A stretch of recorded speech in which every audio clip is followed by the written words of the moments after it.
Usually when you sit down to start a massive new project, say you're coding a new operating system from scratch, you expect the very first version to be, well, a bit rough. Right, yeah. It is fundamentally an iterative process. You find a bug, you fix things locally, Exactly. you mitigate the damage where you can, and you just try to keep the overarching system running. Yeah, but imagine if your reaction to finding a systemic error in your code was to, I don't know, delete the entire hard drive, smash the server with a sledgehammer, and start completely from scratch. That would be a highly aggressive, arguably catastrophic development strategy. Right. But when you dive into the text we were looking at today, that is exactly what the beginning of human history feels like. Yeah. It feels like a series of these massive cosmic reboots.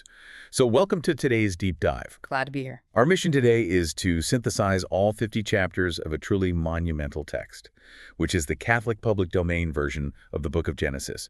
We're going to cut through the vast genealogies and those sprawling multi-century timelines to extract the core narrative. And it is a staggering narrative to untangle, frankly, because we are tracking how a story that begins with the sheer explosive creation of the entire cosmos eventually narrows down into the messy, dramatic, and highly consequential origins of a single nation. Yeah. And just to be perfectly clear with you listening, whether you personally view this text as divine revelation, ancient myth, or just foundational historical literature, Yeah. our goal today isn't to take a theological or a political side. No, not at all. We are simply unpacking the text exactly as it is written in the source material to understand the fascinating narrative mechanics it presents. Because regardless of your background, you have to understand that this text is the ultimate cultural blueprint. Absolutely. Understanding Genesis provides an absolute masterclass in how ancient peoples understood human nature, the crushing weight of consequence, and the power of long-term vision. So let's unpack this. We really have to start at the macro level, chapters 1 through 11. Before the story ever zeroes in on one specific family, it focuses entirely on the global scale, God interacting with humanity as a whole species. Right. And what is fascinating here is the cyclical pattern the text immediately establishes. If you read closely, it is this relentless rhythm of instruction, rebellion, and then consequence. Oh, totally. We start with this pristine origin, right? A 7-day creation sequence where everything is incredibly ordered. Yeah, from the light dividing the darkness to humanity being made in God's image, everything is repeatedly declared, quote, very good. Exactly. It is a perfect ecosystem. But it absolutely does not stay that way for long. I mean, we get the fall almost immediately. Adam and Eve eat from the tree of the knowledge of good and evil, and the psychological shift is instantaneous. It really is. They suddenly realize they are naked, they hastily sew coverings out of fig leaves, and they hide. This is such a human reaction, right? Hiding. Yeah, the shame is immediate. And when they are cast out of the garden, the consequence is severe. The text describes a cursed land of thorns and thistles where human survival now requires sweaty, agonizing toil. And pay attention to how rapidly that downward spiral accelerates. Because by the very next generation, we already have the first murder. Right, Cain and Abel. Yeah, Cain's harvest offering is rejected, while his brother Abel's flock offering is accepted. And the text says Cain becomes vehemently angry, his countenance falls, and he kills Abel out in a field. And when he's questioned about it, he delivers one of the most famous, chilling lines in all of literature. Am I my brother's keeper? Precisely. And this localized violence, it quickly metastasizes. It leads to what you called earlier the cosmic reboots. The server smash. Exactly. Human wickedness grows so pervasive that the text explicitly notes every thought of man's heart was intent upon evil. So we get the Great Flood. God tells Noah to build a 300-cubit ark. Which, just to give you listening a sense of scale, a cubit is roughly the length from an adult's elbow to their fingertips. So a 300-cubit ark is essentially a massive floating wooden box, roughly 1.5 football fields long. It is a colossal vessel. And Noah loads up his family and pairs of animals to survive 40 days of rain. And this wipes the slate completely clean. A total wipe. Yes. And it ends with the covenant of the rainbird, which is described beautifully in the text as an ark in the clouds. But even after this massive global reset, humanity messes up again, like almost immediately. You really do. We get the Tower of Babel, the people unite, they use bricks and pitch, and they decide to build a city and a tower reaching to heaven to make their name famous. And the response is another massive intervention. Their language is confused, and they are scattered across the earth. Right. And if we look closely at the underlying literary framework being built here, a clear rule emerges. God establishes a boundary, humans cross that boundary, and God responds with a severe consequence. Okay. But importantly, that consequence is almost always paired with a mitigation, a grace note, if you will, like putting a mark on Cain so he won't be killed in exile. Wait, mitigation. Because from where I'm sitting, turning humanity into scattered factions with totally different languages at Babel doesn't sound very mitigated. It sounds like a permanent, isolating punishment. That is a very common reaction, but you really have to look back at the original mandate given in the text. In Genesis 1, and again directly to Noah in Genesis 9, the divine instruction was explicitly to, quote, increase and multiply and fill the earth. Okay, I see where you're going with this. Right, but at Babel, the people explicitly say, let us make our name famous before we are divided into all the lands.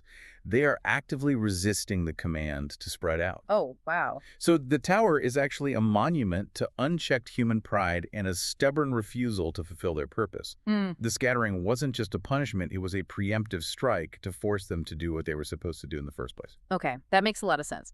And here is where the text gets really interesting. Because right after Babel, the whole narrative strategy shifts. It does. It is exactly like that software developer realizing, okay, these massive global patches are not stabilizing the system. I'm going to stop trying to fix the whole globe at once, and I'm going to focus entirely on one specific user. God stops the global reboots and enters into an exclusive, intimate covenant with one man, Abram, who later becomes Abraham. It is a profound structural pivot. We move entirely from the macro to the micro. From chapters 12 to 36, the narrative zeroes in on the chosen family. And the promises made to Abraham are staggering, really. God promises to make his offspring as numerous as the stars of heaven and the dust of the earth. But I think we need to point out that being the chosen family in this text does not mean life is easy or pristine. Oh, definitely not. I want to make that clear to you listening. Abraham is put through some incredibly extreme tests. Just imagine the pressure. He literally negotiates with God over the destruction of the cities of Sodom and Gomorrah. Yeah, the haggling scene. Right. He's bargaining down to save the cities if even 10 just men can be found there, which, spoiler alert, they aren't.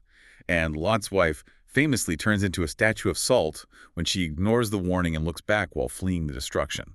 The external tests are brutal, but the internal family dynamics are honestly just as fraught. You have the deeply painful situation between Abraham's wife, Sarah, who is barren for decades, and her handmaid, Hagar. Hagar bears Abraham's first son, Ishmael. And the tension there is palpable. And then the ultimate harrowing test, Abraham is instructed to sacrifice his beloved, long-awaited son, Isaac, on a mountain. That scene is so tense it practically vibrates. I mean, Abraham binds Isaac, places him on the wood, and actually takes hold of the sword. He is fully prepared to follow through. Yeah. It's only at the very last second that an angel of the Lord calls out from heaven to stop him, and Abraham sees a ram caught in the thorns to offer instead. It's a foundational moment. It is. But as intense as Abraham's life is, when we get to Isaac's sons, the twins, Esau and Jacob, the dysfunction reaches a whole new level. It certainly does. The text sets up a stark contrast between these two. Esau is the rugged firstborn, a hunter who lives out in the wild. Jacob is the younger twin, a quiet man dwelling in tents. And Jacob is an absolute schemer. He really is. He literally buys Esau's birthright, his entire inheritance as the firstborn, for a bowl of red lentil stew, just because Esau comes in from the field exhausted and famished. Right, taking advantage of a moment of weakness. Exactly. Then, years later, when Isaac is old and blind, Jacob tricks his own father into giving him the primary blessing. He wears the skins of young goats on his hands and neck so that when his blind father touches him, he feels hairy like Esau. It's a brazen deception. It is. And I have to ask, why couldn't Isaac just take the blessing back once he realized he'd been conned? I mean, he was tricked. That is a crucial question for understanding the ancient context. You have to remember the binding legal weight of an oral blessing in the ancient Near East. In an oral culture, a spoken patriarchal blessing wasn't just a nice wish for the future. It was an irrevocable legal contract. Once spoken, the transfer of power and prophetic destiny was finalized. it could not be undone. Wow. And what is fascinating here is that the text doesn't try to sanitize Jacob's deceit. The characters carrying this divine covenant are deeply flawed. They act out of fear, they act out of jealousy and hunger. And Jacob pays a heavy price for it, too. He has to flee for his life because Esau vows to kill him. He goes into exile to live with his uncle Laban. And we see this incredible literary symmetry where the great deceiver finally gets deceived. Exactly. Karma, in a way. Jacob works for Laban for 7 years to earn the right to marry Rachel, whom he loves. Right. But on the wedding night, Laban tricks him in the dark, substituting Rachel's older sister, Leah. Jacob wakes up, realizes he's been conned, and has to commit to working another 7 years for Rachel. It is total generational dysfunction. Yeah. But, this period of exile forces Jacob to change. And the culmination of this is Jacob's mysterious encounter at the ford of Jabbok. Ah, yes. He is finally traveling back home. He is about to reunite with Esau, and he is absolutely terrified. So he sends his family ahead, stays behind alone in the dark, and ends up in an all-night wrestling match with a man or an angel until the dawn. It is one of the most visceral scenes in the book. They literally wrestle in the dirt all night long. And Jacob's hip is permanently injured in the struggle. But he refuses to let go until he gets a blessing. And that is when his name is changed from Jacob to Israel, which means strong against God. Right. To me, this whole wrestling match is the ultimate imposter syndrome battle. I mean, Jacob has spent his entire life being the con man, literally wearing his brother's clothes, taking what wasn't his. And here, in the dirt, in the dark, he is finally forced to confront the divine, admit his actual name, and take painful ownership of his true identity. That is a highly perceptive way to frame it. And historically speaking, a name change in ancient literature wasn't just a new title. It signified a total restructuring of a person's destiny. The physical limp he carries afterward is a permanent bodily marker of that internal shift. He can no longer rely on running away or, smooth-talking his way out of trouble. So Jacob learns the hard way that deception breeds deception. But the tragedy is he passes that exact same dysfunction down to his own 12 sons. Which brings us to the final major segment of the book, chapters 37 to 50. Jacob's family is on the absolute brink of imploding from internal jealousy. And yet, in the Graham narrative design, that very jealousy serves as the precise mechanism to position them for systemic long-term survival. This brings us to Joseph. Joseph, the favored son. Jacob, clearly having learned absolutely nothing about the dangers of playing favorites, makes Joseph a tunic woven of many colors, which absolutely infuriates the older brothers. Oh, it's a disaster waiting to happen. And Joseph, frankly, lacks emotional intelligence here. Completely. He has these prophetic dreams and he flaunts them. Dreams where his brother's sheaves of wheat bow down to his sheaf, and even the sun, moon, and 11 stars reverence him. His arrogance is palpable, and the brothers' hatred reaches a boiling point. When they are far from home pasturing the flocks, they see him coming. They strip him of that colorful tunic, throw him into a dry, empty cistern, and ultimately sell him to passing Ishmaelite merchants for 20 pieces of silver. Just brutal. And to cover their tracks, they dip his tunic in the blood of a goat, echoing Jacob's own deceit with goat skins, by the way, and let their father believe a wild beast devoured him. Think about the last time you felt overlooked or betrayed by someone close to you. Now multiply that by your own flesh and blood selling you to a caravan headed for a foreign empire. It's a brutal betrayal. But Joseph's rise in Egypt is incredible. It really is a drastic change of fortune. He is sold to Potiphar, a captain of the guard. He rises in the ranks, but then he's falsely accused by Potiphar's wife, who uses his abandoned cloak as fake evidence of an assault, and he is thrown into the king's prison. But notice the subtle shift in how the text describes divine interaction here. God is no longer speaking from the clouds or sending literal angels to wrestle. Right, there's no burning bushes or anything yet. Exactly. God is operating silently behind the scenes through human administration. Even in prison, the text notes that the Lord was with him. Joseph gains a reputation for interpreting dreams. He accurately interprets the dreams of Pharaoh's imprisoned cupbearer, who sees a vine with 3 shoots, and the baker, who sees 3 baskets of meal on his head. And that specific skill becomes his ticket out. 2 years later, Pharaoh has a terrifying, baffling dream. 7 exceedingly beautiful, fat cows are eaten by 7 filthy, emaciated cows. And then 7 full ears of grain are devoured by 7 thin, blighted ears. And no one can interpret it. Right. So Joseph is brought out of prison, shaved, given clean clothes, and he tells Pharaoh exactly what it means. He predicts 7 years of immense agricultural plenty, followed immediately by 7 years of a famine so severe it will consume the entire land. But what sets Joseph apart is that he doesn't just offer a mystical interpretation. He offers a highly practical, systemic policy solution. He does. He tells Pharaoh to enact a 20% tax, a fifth part of the harvest during the good years, and heavily fortify the grain in the cities. Pharaoh is so impressed by this administrative genius that he makes Joseph governor over all of Egypt. It's an unprecedented promotion. I look at Joseph in this moment, and I see a master chess player. He doesn't just survive the terrible board he was given. He flips the board entirely. He sacrifices his immediate comfort, endures years of wrongful imprisonment, and then leverages a global crisis to control the center of the board, Egypt's entire agricultural economy. And that systemic control sets up the climax of the entire book. The global famine forces Joseph's brothers, the very ones who threw him in a pit and sold him, to travel down to Egypt to buy grain. Yeah. And when they arrive, they do not recognize this powerful Egyptian-speaking governor as their teenage brother. Joseph puts them through the absolute ringer, testing them to see if they were still the same men who sold him. He secretly hides his own silver cup in the grain sack of his youngest brother Benjamin, and then threatens to keep Benjamin as a slave as punishment for the theft. It's a high-stakes test of character. And this leads to one of the most emotional, high-stakes moments in the text. Judah, the specific brother who originally suggested selling Joseph for profit years ago, steps up.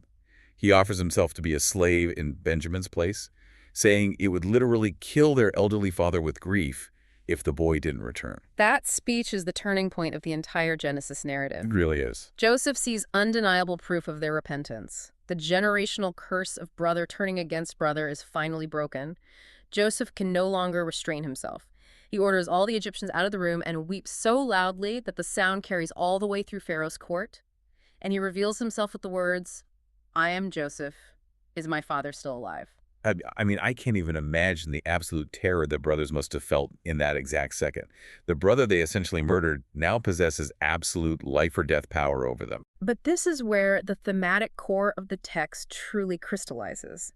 Joseph synthesizes the overarching theme of providence and forgiveness. He tells them, "Do not be afraid, who devised evil against me, but God turned it into good to bring about the salvation of many peoples." Wow. He completely reframes their malicious trauma as an instrument of divine preservation. It completely shifts the paradigm of the book. Yeah. Because they don't just get their grain and go back to being wandering nomads in Canaan, do they? No, they don't. At Pharaoh's direct invitation, Jacob and his entire family, 70 souls in all, migrate down to Egypt. Joseph secures for them the land of Goshen, which is the absolute best pasture land available. So they're safe. Exactly. They transition from being vulnerable nomads, constantly battling local tribes and struggling through cyclical famines, into an entrenched, administratively supported, wealthy group resting safely within the borders of the Egyptian Empire. So let's step back and look at the massive journey you just took through this source material. We started with the vast, mathematically perfect creation of the cosmos. Let there be light. But very quickly, the lens zoomed in on the gritty, deceptive, and incredibly intimate dynamics of a single family. Right. And it ends with the administrative and systemic survival of an entire people in the land of Egypt. The narrative arc is stunning. It suggests that the grand cosmic plans are ultimately worked out through the highly flawed, often messy choices of individuals learning to navigate their own failures. And for you listening, I want to connect this directly back to your own life. When you are looking at your own messy family dynamics, or you are facing a massive long-term career setback, it is always worth considering the long game. That's a great point. Sometimes what feels like a cistern moment, a deep betrayal, a sudden job loss, a massive failure where you feel utterly stuck in the dark, is actually the very prerequisite for a palace outcome years down the line. Joseph absolutely could not have saved his family from the famine if he hadn't first endured being sold into slavery and thrown to prison. It requires a profound amount of patience. Yeah. And a willingness to look for the larger pattern in the chaos of immediate, painful events. Which brings us to a final provocative thought to mull over. A massive aha moment regarding the structure of this text. We mentioned at the start that you might expect a religious or historical epic like this to end with a neat, tidy bow, a triumphant arrival in a promised land, perhaps. Sure, a cinematic happy ending. Right. But look at the symmetry here. Genesis chapter 1 starts in a lush, living, perfect garden, pulsing with the breath of life. But chapter 50, the book of Genesis ends with both Jacob and Joseph dead. Yes, it's very stark. They are embalmed, placed in wooden coffins in Egypt, and they leave strict, multi-generational instructions for their bones to be carried out of Egypt one day in the distant future. It is an incredibly stark contrast. They die in exile, trusting a promise they will never live to see fulfilled. It sets the stage perfectly for the rest of the historical texts that follow. Exactly. The living garden to the dead man in a box. It forces you to ask yourself, what foundational work, what commitments or covenants are you building today that you know you won't see the ultimate completion of in your own lifetime? Because maybe the bugs in the system don't always need a total hard drive wipe. Maybe they just need a patch that takes 3 generations to finally compile. Keep diving deep.